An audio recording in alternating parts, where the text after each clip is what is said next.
Welcome to this edition of the Dungeon Master Roundtable. I'm going to go straight to today's question and the discussion between many of us content creators about the topic. And if you want to know more about the content creators on this roundtable, and I hope you will and you'll subscribe to them all, I'll include all of their introductions at the end of the discussion. So sit back and enjoy the discussion from many diverse points of view on the topic of the day, and then learn more about us at the end.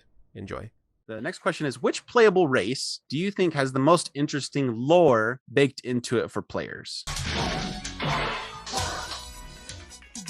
I think there's a couple of really good ones in the book, but my personal favorite is the Firbolg. That one's really great to me. I was doing like a little refresher on it, how it says that they're entwined with magic from the primeval forests, like since before, civilization really started. So they're like cousins of giants and things like that. There's a lot of really great lore tie-ins that could break in from player side to world side if the DM is willing to work with you on that. And regardless of what class you decide to choose for a Firbolg, you're going to have that inherent tie with nature. And you're going to get those magic inherent properties that are going to allow you to reflect that sort of thing, like being able to talk with animals and plants and being extra persuasive with them because of that tie-in. And you're also going to get the long lifespan. You're really heavy and bulky. You're like a tree in a lot of ways. And I just think that's so cool. Like, you just have this innate, even if you don't live in the forest, you have this innate ability to be one with nature in a way. I just think that's really awesome. It gives a lot of great information on how to role play. And yeah, that's pretty much my take on it. It's the Firbolg. I'm glad you touched on lifespan, because that's one reason I think elves are really interesting. It's like, Yeah. how does that affect you to know that you're going to be like reincarnated, but you're also going to like outlive everyone around you? Should you care about them? I find a lot of like newer players really don't like elves, especially too. I think it can be hard to relate to something that's going to be so long lived. That's like an interesting aspect of fantasy, is like, well, me as a human, I'm never going to be able to know what it's like to live 800 years or whatever it's going to be. It's tough. I've always thought the lore in 5, I don't know if it's always been this way, but the lore in 5e for half-orcs was so interesting, because I love the whole aspect of where they came from, Groomsh. But particularly, I love how it says, like, when they feel emotions, and not just anger, but when they feel emotions, it actually like physically affects them. So like, if they get angry, they might get like a spicy feeling in their throat, like they just ate a hot pepper, and maybe their hands and their elbows sting, like it just like pushes them forward. Like, they have a physical reaction to whatever emotions they feel. So they feel those emotions greater than the rest of us. So like, me as a human in the real world, it's all about like, let's try to control our emotions, not get mad, let's talk things out. In half-orc society, it might be like, for your mental health, that you have to express yourself as strongly as possible. Otherwise, you're going to like have arthritis or something like that. I always thought that like detail was so interesting in their lore. Whenever I play them, I just want to play that up so much. Like, when I'm angry, I feel angry, I feel pain, I feel great discomfort, not just like on an emotional level, but on a physiological level. I always thought that was so interesting. I'm going to kind of cheat here. I don't care about established D&D lore. That's why I like everyone, because you can just do whatever. You're like, okay, yeah, cool. You're going to be goblins are basically elves now. Cool. You have halflings as little nomads in the desert. Cool, do it. I like to. It's one of those things I do. Just races I like playing, but I just do my own thing. I'll take hints and stuff like that. But like the campaign I'm playing in right now, I'm a kobold. But I literally said I'm a kobold that got the thing was raided, and I was a hatchling. He got shot in a portal because the guy didn't have the heart to kill him, so he just threw him into a portal. He ended up in Eberron, so that he got a whole different upbringing. Just, again, that's just how much I don't like sticking to established, that kind of lore. It's funny, I'm 6'3", but I tend to play short races. I like halflings and gnomes and my kobold. That's kind of what I stick with. Yeah. Not because I care about their established lore, but I just like playing them and making my own lore for it. Lore is great for giving you ideas and then making them your own, right? No one's policing how we use the lore. And by the way, kobolds are really interesting in their whole, like, if they die gloriously, they like, I forget if it's like become dragons or go to like dragon heaven or something, I don't know. But they have like a reincarnation cycle, kind of like elves. One reason they're so brazen in life is because they like, if I die gloriously for our cause, I am rewarded, in our reincarnation cycle. That's super interesting. Just because you mentioned they're super kobolds. angry. Yeah, they're angry because People think Dragonkin are actually Dragonkin, but they're not. They're a whole separate thing. Whereas kobolds are actually Dragonkin. Dragonborns aren't the Dragonkin. We are. Dragon boy, yeah. I completely agree. I do character art, and that's basically my job. I do commission character art for a lot of stuff, and I just don't care about lore. Not that it's bad. I really like how the books have written like the Drow. I really love it. But at the same time, there's no need to be beholden to it, because there's like 30 plus years, more than that now actually, of different people telling the same type of story. And so it's gotten to the point where I have to look at, like Tasha's was a great thing of Wizards acknowledging this. The lore is written by people in the world, so it only has as much relevance to their perspective, to their small bubble. So seeing lore from one perspective of a person and then written down in a book might not even be correct. So people that are beholden to lore being truth with kobolds, because like kobolds are very polarized on YouTube specifically, because everybody's like, oh, this is how kobolds act, this is how kobolds act, this is how kobolds act. It's like, you're all right, but that doesn't mean that's how all kobolds have to be, and you can definitely just be a kobold from anywhere. So I love when people bring new things to the world, and I'm totally fine with that. And I think like the new heritage systems is a great place moving forward, even though it has its own issues. So lore for me, it just doesn't matter. Like at the end of the day, it's really good stories and I love it. But it doesn't matter when you're making your character, because your character should be wholly yours to create and have fun with. It's a great starting point. That's where I'm going. So great starting super point. Great. And I 100% agree with that. Yeah. Oh my gosh. Yes. Exactly. Yeah, because the problem too is like then we turn them into caricatures. Like, oh, you're a kobold, you have to be this. Like F that, you know what I'm saying? Like not like okay, like look at us humans. I'm in Seattle. I'm not like every other person in Seattle, and that's just Seattle, much less the world, right? So why does every I play a chaotic good paladin kobold. Oh, I love it. I'm saying? So good. Yeah, it's fun. Does your DM let you use a great sword? Because I would. I have great weapon fighting. Perfect. It's a great sword for a kobold, my 2.5 foot kobold. So perfect. I love it. Yeah, my brother right now, we're playing Tomb of Annihilation, and he wanted to play a half orc, half gnome. So he's just like a really angry looking Danny DeVito. And I told my dad, I was like, he wants to swing a great sword, so let's just waive the rules about like small races. Like let's just let him play what he wants, and he's not limited by like the great sword sort of thing. Like that'll be fun. And that's like gets away from like lore, but it's the same concept, right? And we talked about metagaming before this question, and sometimes lore can be some of the most fun metagaming as long as you don't think you're like owed it. Like sometimes if a player says to the DM like, hey, I learned this about the lore, is that, and then the DM's like, oh yes, let's write that down. Like Tomb of Annihilation, I'm playing a Shatter Kai. My backstory kind of wrote my motivation into the adventure, and my DM was just like thrilled with it. Like he's like, let's run with that.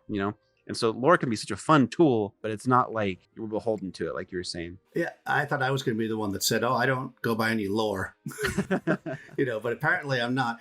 So I actually did dig back because I was thinking, in old school games, they don't usually give you as much lore. Like they give you some basic stuff. In fact, White Box specifically, which is a OSR clone, says like 7 different types of elves. Like elves might be this, elves might be that. So talking about elves. But in original Dungeons and Dragons, the very first book that was ever written in 1974, there's a weird thing that immediately got taken out where elves can play as fighters or magic users, but they have to choose the beginning of each adventure which one they are. One adventure, you're a fighter, and the next one, you're a magic user. And you, if you want, you can just stay with one. So we, at my table, created our own lore around that elves are of 2 spirits. So you're literally 2 different spirits, and depending on how you keep going back to Elfland, and you come back as one of the 2 spirits, the fighting spirit or the wizard spirit, and they can be different. They can be different genders. They can have different eye colors. They might be identical twins. And so people might know they're different. They might not. So, but that's something we created at the table, not something that's in there. I just took 2 lines of text in an old book that was probably written in a way that wasn't meant to be and turned it into something. And I think players have such a better scope of that, because when a company is writing lore, it can be awesome. It's like reading a novel that's, written for 1 million people. It's not going to be as interesting possibly as a short story that's really targeted at a small audience. And I think we're creating at our tables our own short stories that are specific to our target audience. So I don't buy into the long lore. I love looking at it, though. I do love like looking at the history. And I was really interested when you were talking about the Firbolgs and the Kobolds and everything, and the orcs, the half-orcs, and how they get angry. That's super interesting. Maybe I'll steal some of that. But I'm not a big fan. I ask people when they create a character, okay, you're a dwarf. What do you like? What's your background? Where are you from? What's this? What do dwarfs like where you are? Are they all Scottish and they drink? Let's get original, right? Like, let's figure something out original for your character, and I let them create their own lore. So that's how I usually do it. And I think that any of it can work, and I don't think it's bad. But I think it's also easier to stick with it if the players create their own lore, because they can just be like, I own this, right? I own this character. It's mine. Yeah, and if you've ever given a new player the reins on that, like, what do you think? Like, you want to be a dwarf? What is a dwarf to you? Like, what sounds fun? And they say, oh, like, I'm helping write this world. That's part of this game. That can really get people hooked more than just like rolling dice. I was talking with my friend BJ, who also has a podcast, The Arcane Alienist, and he was building his world. And one thing I said to him was, I was like, instead of making all these different races, for your characters, why not sit down with each player and say, hey, what do you want to play? And then create, because he was trying to determine how many races he should make. I'm like, just ask people what they want to play and then make those races. If somebody wants to play an orc, make an orc race. If somebody wants to play an elf, make an elf race. You don't need to make everything. You make the ones the players want to play, and you can always build on it later on, and you make it with them. Yeah, that's fantastic.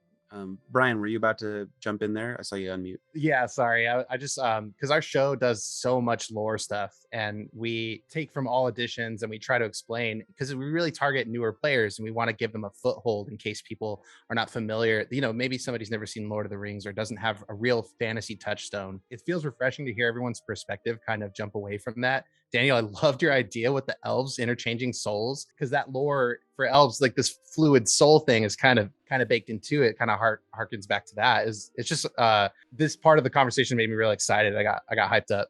Yeah, what's funny about that too is it also addresses the longevity thing that you were talking about, because in my world, elves don't live a long life. It's just that time in Elfland passes differently. So they might go in there and spend an afternoon with their family, and then when they come out, 50 years have passed in the mortal world. So an old man looks at them and says, you've only aged a day. Elves must be immortal. But in fact, yeah, you have only aged a day because you're in a different plane that time passes differently. You're not actually living more than the 70, 80, 100 years, whatever a person might live. So you don't, that overcomes that problem with like, your elf is 2,500 years old. Why are they a first level character? Right? Yeah, that's awesome. Also, I just want to say again, I love that idea that Daniel you had with the elves and switching soul, or two souls switching bodies and all that stuff. Oh my gosh, I'm gonna have to steal that from my games. Totally steal it all you want.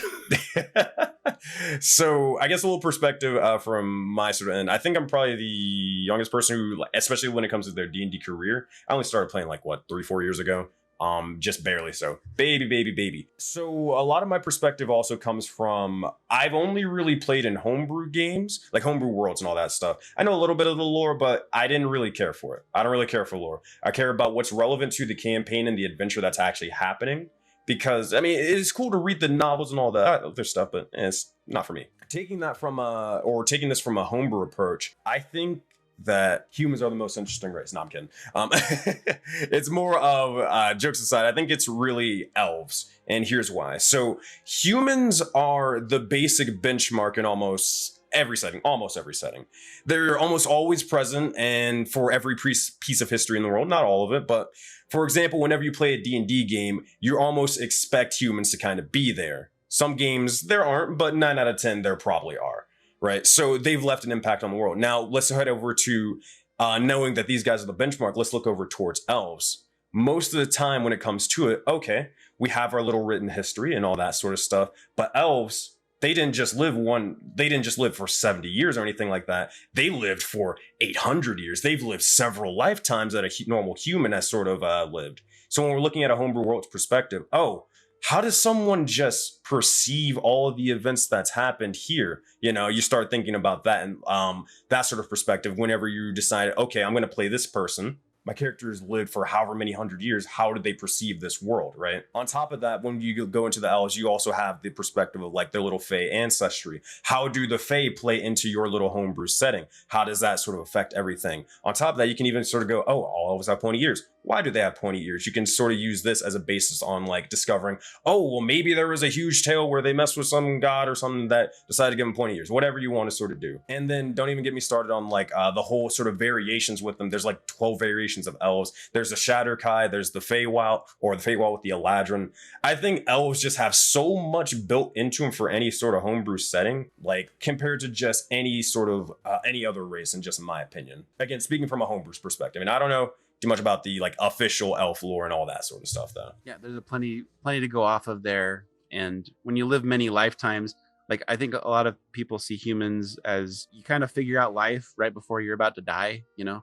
But elves, like they've been able to do that like 3 or 4 times. Are they humble because of it? Are they prideful because of it? You know, how did that shape them? Like, there's a lot of interesting questions you can ask about an elf in any way. I guess I really do like lore, but it's not necessarily in the way you might think. I think there's a lot to be taken from lore, but I'm not really sort of fixed to it. And when you asked this question, I was like, okay, I was looking through my library and I was like, so what race actually does offer the most for players in terms of meat and potatoes and story behind it? And so I pulled up this old book here, and I mean there are other books that are around, but I'm not saying Advanced Dungeons and Dragons Second Edition is the best. Okay, so stop right there if anybody's thinking that. Okay, I wasn't saying that at all, not yet. Anyway, Dwarves and Elves. Look, seriously, there is so much out there, and it's so varied and wide. I'm not going to talk about elves because Key's done that, and pretty much everybody here has. I think what makes both of them so great, and I'm going to focus more on the dwarves for this, is that there's so much from the older editions. I don't really care for a lot of the modern 5e stuff because I feel like they left a lot out, and they cut a few corners. And so to actually get a nice big picture, it actually helps to sort of widen the breadth of your reading. And you're not going to get that by reading the novels or reading the modern 5e books and so forth. So you have to go a bit further. So the other thing that I think is there's so much fiction. Like when you look at like stories and novels and so forth, and we talk about dwarves. I mean, of course, there's the Lord of the Rings and the Hobbit and so forth, but there are other stories out there that talk about it. Snow White, the Seven Dwarves. I mean, it goes a long way. And then the other thing that's very interesting about dwarves, just like elves, is you've got a variation. Like they're not all exactly the same. There are some very distinctive differences in terms of the supposed established lore. But what is even more interesting is when you take a dwarf and you put it in the Forgotten Realms, depending on where you are in the Forgotten Realms, that dwarf could look very different if you go to a different part. But then if you go out of the Forgotten Realms and away from the Faerun and you decide to go to Dark Sun, and we look at the Mull dwarf in there, the dwarf in that is very different. And then we go to Eberron, or now you kind of feel like, I feel like lore is like the think tank, where you take on all of that as much as you want, and it's your starting point, and then you make the adjustments that you need or want to fit with your own homebrew world or your adjustments to an existing pre-made world. And I think that the dwarf and the elf do a very good job of that. I think the worst one is the Owlin. I was like, that sucks. I mean, seriously, if I was a player and I got what 5e has produced for the Owlin in terms of lore, what lore do they have? I would be upset. I've actually considered trying to ask AJ Pickett to make something up. I think he will. I just gotta have the balls to ask him and say, can you do this? 'Cause I think you'll find people will like it. But yeah, dwarves and elves. AJ, if you're listening, I'd like to see that. Quick shout out to the GIF as being an awesome looking race. I don't have no idea about their background, but I saw them, and I know it's an old race that they're bringing back, but I just want to play GIFs. The space hippo from Spelljammer. As a reminder, Yeah. they're the hippo people that are. Oh, Yeah, okay. they're pretty cool. I want to give my honorable mentions to the Gith, the yellow lanky ones, not the hippo. The Giths I agree with that. I love those. And I also really like yuan-ti Pureblood. If they're like emotionless, like they were written in bolos, they kind of took that out, but I really think that's an interesting thing to play. I also really like the Warforged, like built for war and now what sort of thing, because the war is over. But what are you made for now? Like there's so many really cool concepts you can come up with even just like a little piece of lore. You can do the deep dive, you can do skim along the surface, whatever lore you can find, make it your own. It's funny you say that. I would totally be interested in a book that took like all these races from the various editions and just had like 3 lines written about them. That would be such a useful thing, right? To be like, oh, Warforged made for the war, then now what? That's all I need. I'm running with it. You got me. If I could, That would be so helpful. So I wrote an article that I tried to kind of do that, but it would be really fun to have like a little pamphlet to hand players and be like, here's like the elevator pitch. Here's me and 30 for each race. Which one sounds fun to you? And let's make it your own, you know? That would be a fantastic reference and resource for new and experienced players. That would be fantastic. You know, one thing I do think is interesting is looking at how races and characters and stuff change between the editions. There's a couple people, and actually, you know, Brian in particular, they like to pull from the different editions. I always think that's really interesting. Especially you get like the old school D&D players like Fred, who'll be like, man, you know, these guys were, you know, they butchered them in 4E or 5E, or they were so much better in 2 or whatever. I always think that's fun, you know, because I hear that a lot, you know, in my videos. I'll hear people, because, you know, again, doing horror stories, we get a lot of edgelords, so it means a lot of elves. You know, since we keep talking about elves, not to shit on them, but I mean that's just the reality. A lot of them play elves or half elves because, you know, Not tieflings. Tieflings, yeah. Tieflings, yes, but more like yuan-ti, a lot of yuan-ti as well. But you know, and so, but you know, when people start doing that stuff, I hear it all. I see comments all the time like, God, I missed 2E elves, or I missed 3E or 3.5 this or whatever. So I think it's interesting that they just like. That's the thing. That's why I don't bother with keeping with the lore, because they don't keep with the lore. They change their lore every patch or patch, you know, different edition like that. So if they don't care about their lore, I'm not going to care about it. And then I think Key kind of touched on it. I think him and I kind of just the way you talked about it is similar in that, like, for me, D&D is an exercise of creativity, and so I want to utilize my creativity. Half of what I enjoy about this game is making my own stuff. You know, if I wanted to just follow what someone else did, I'll just play a video game, and that's cool. You know, video games are great, but that's what I would do. But in this is an exercise to be creative and make my own thing. And if I'm not going to do that, it kind of, for me, it kills a whole lot of reason why I do this, and it kills that creativity. Well, I think, though, I agree with you, actually, and I feel the exact same way, except I think that these things can be helpful at first. And there comes a time when, if you play long enough, that you got to kind of break away from following the thing, right? Like when you get the 5e Player's Handbook and there's those backgrounds there and those traits, you know, very few people read that like paragraph that says you can make your own. You know, they're just like, give me more traits. But the idea there is to inspire you, not to restrict you to a chart that you have to roll on.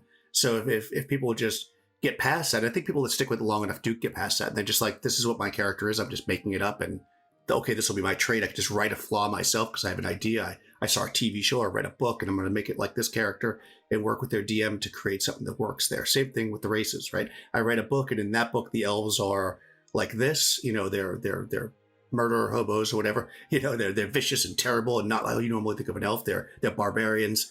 Can I play an elf like that? Sure. Yeah, let's do it. You know, why do you have to play a sophisticated, pretty elf?